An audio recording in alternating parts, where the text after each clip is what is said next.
मध्य पूर्व में America, Israel और ईरान के बीच जारी संघर्ष जो है वो लगातार ही तेज होता जा रहा है, जिसका असर सैन्य मोर्चों से लेकर वैश्विक राजनीति, तेल सप्लाई और क्षेत्रीय स्थिरता पर साफ दिखाई दे रहा है।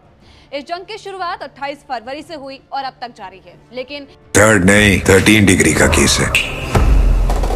माल मैंने चुराया है, पीपल के नीचे दबाया। हवालात की हवा अच्छों को सुधार देती है। शुक्ला समर कूल कूलर, हवा अच्छी है, ठंडक सच्ची है। समर कूल, लाइफ बनाए वंडरफुल। हाल ही में जो जवाबी कार्रवाइयों और रणनीतिक ठिकानों को निशाना बनाया गया, उसके बाद से हालात और भी जटिल हो गए। इसके बाद से अब कूटनीतिक स्तर पर हलचल बढ़ चुकी है और इसी बीच ये खबर सामने आई है कि अमेरिकी राष्ट्रपति डोनाल्ड ट्रंप ईरान के साथ शांति वार्ता कर सकते हैं। हालांकि युद्ध खत्म करने के लिए ट्रंप की कई शर्तें हैं जिसे ईरान को मानना ही होगा। बता दें कि एक्सियोस की एक रिपोर्ट के मुताबिक ट्रंप सरकार ने ईरान के साथ शांति वार्ता को लेकर आंतरिक चर्चा शुरू कर दी है।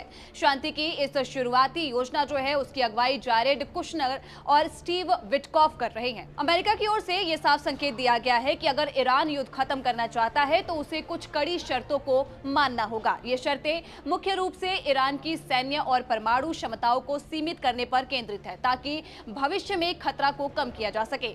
अब बात करें ट्रंप की शर्तों को, तो अमेरिका की शर्तें हैं: ईरान अगले 5 सालों तक कोई मिसाइल कार्यक्रम न करे, यूरेनियम संवर्धन को पूरी तरीके से शून्य स्तर पर लाना होगा।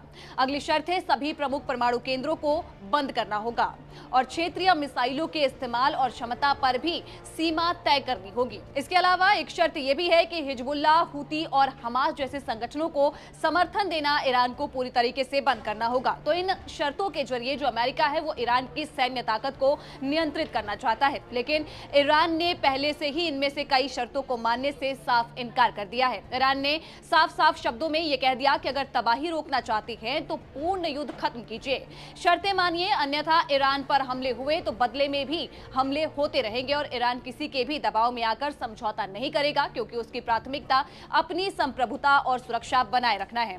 बता दें कि युद्ध विराम के लिए ईरान की ओर से भी अब कुछ बुनियादी मांगे जो है यहाँ पर रख दी गई है। ईरान का यह कहना है कि पहले युद्ध विराम लागू हो, फिर भविष्य में हमले न होने की गारंटी मिले और युद्ध से हुए नुकसान की भरपाई भी की जाए, लेकिन जब तक उसे संतोषजनक शर्तें नहीं मिलती तब तक कार्रवाई जारी रखेगा। तो बता दें कि ट्रंप के जैसे ही ईरान ने भी कुछ शर्तें जो है यहाँ पर रखी हैं। कुल 6 शर्तें हैं, जिनमें से पहली शर्त ये है भविष्य में दोबारा युद्ध न होने की ठोस गारंटी अमेरिका की ओर से दी जाए, मध्य पूर्व में मौजूद अमेरिकी सैन्य ठिकानों को बंद किया जाए, ईरान को हुए नुकसान का मुआवजा दिया जाए, पूरे क्षेत्र में चल रहे युद्ध खत्म किया जाए, हॉर्मुज के संचालन के लिए नए नियम बनाए जाए और ईरान के खिलाफ माने जाने वाले मीडिया से जुड़े नेटवर्क और तत्वों पर कार्रवाई की जाए। तो ये कुल 6 शर्तें हैं जो कि ईरान की ओर से ट्रंप की रखी गई शर्तों के बदले में रखी गई हैं। तो इन शर्तों से ये भी साफ है कि ईरान सिर्फ युद्ध रोकने के लिए नहीं बल्कि अपने प्रभाव और नियंत्रण को बढ़ाने की रणनीति पर काम कर रहा है।